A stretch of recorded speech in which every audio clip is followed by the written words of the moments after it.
Salam əziz yüksələn oğlaqlar. 2026-cı ilin iyun ayı şərhinə xoş gəldiniz.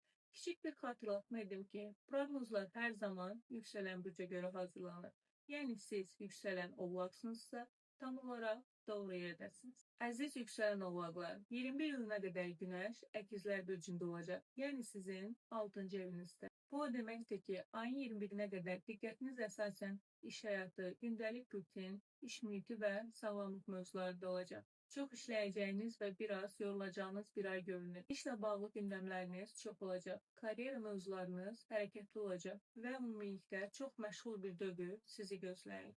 Əgər işləmirsinizsə, gündəlik plan və proqramınızın çox dolu olacağını deyə bilərəm. İş axtaranlar üçün də yaxşı bir dövrüdür. Günəş 6-cı evdən keçərkən yeni iş imkanları yarana bilər. 6-cı ev eyni zamanda sağlamlıq evidir. Ona görə də sağlamlığınıza biraz daha çox diqqət etməyinizi istəyirəm. Bir də 6-cı ev heyvanlarında göstərir. Bəlkə onların həyatı ilə bağlı bir gündəminiz olacaq. Bəlkə bir ev heyvanı sahiblənmək istəyəcəksiniz. 21 iyundan sonra isə Günəş Xərçəng bürcünə keçir. Xərçəng sizin xəritənizdə 7-ci evidir. Oğlaq və Xərçəng qarşıt bürclərdir. Yəni Günəş sizin tam qarşıt evinizə keçir və Merkuri də ona qoşulur. Deməli, 21 iyundan etibarən diqqətiniz tamamilə münasibətlərə yönəlir. Sizin üçün çox sosial bir dövr başlayır. 7-ci ev münasibətlər evidir. Sevgi, evlilik, ortaqlıqlar, ticari əlaqələr və sosial münasibətlər hamısı bu evlə bağlıdır. Merkuri də burada olduğu üçün çox danışacağınız, insanlarla çox ünsiyyətli olacağınız bir dövr olacaq. Bəziləriniz yeni biri ilə tanış ola bilər. Artıq münasibətiniz varsa, münasibətiniz daha ciddi və daha dərin bir mərhələyə keçə bilər. 7-ci ev evlilik evidir. Bəziləriniz üçün nişan, toy və ya evlilik mövzuları gündəmə gələ bilər. Həyat yoldaşınızın həyatında baş verən yeniliklər və xəbərlər ön plana çıxa bilər. Bu dövr ticari müqavilələr və ortaq işlər üçün də gözəl görünür. Yəni iş təklifi, müqavilə və ya ticari razılaşmalar da ola bilər.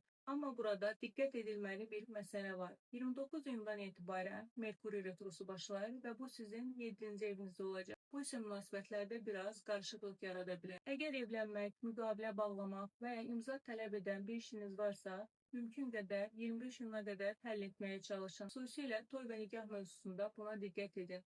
Ayın sonuna doğru münasibətlərdə yanlış anlaşılmalar və qarşılıqlar yarana bilər. İndi gələk ayın dolunayına. 30 iyunda Oğlaq bürcündə bir dolunay baş verəcək. Yəni dolunay birbaşa sizin yüksələnizdə, birinci evinizdə olacaq. Bu o deməkdir ki, bu dəfə gündəm tamamilə sizsiniz. Özünüzlə bağlı bir mövzuda netləşəcəksiniz.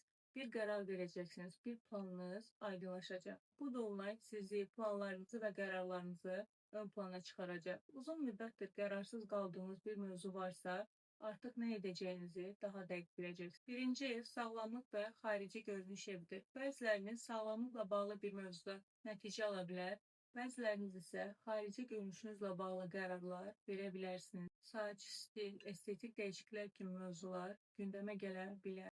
Və sonunda Yupiter Şir bürcünə keçərək yeni bir illik dövrünə başlayacaq. Bu sizin 8-ci evinizdə olacaq. 8-ci ev ortaq pullar, maddi dəstək və maliyyə evidir. Üstəlik Yupiter bərəkət planetidir. Məndən bu ay üçün bu qədər. Dinlədiyiniz üçün təşəkkür edirəm. Yenidən görüşənədək.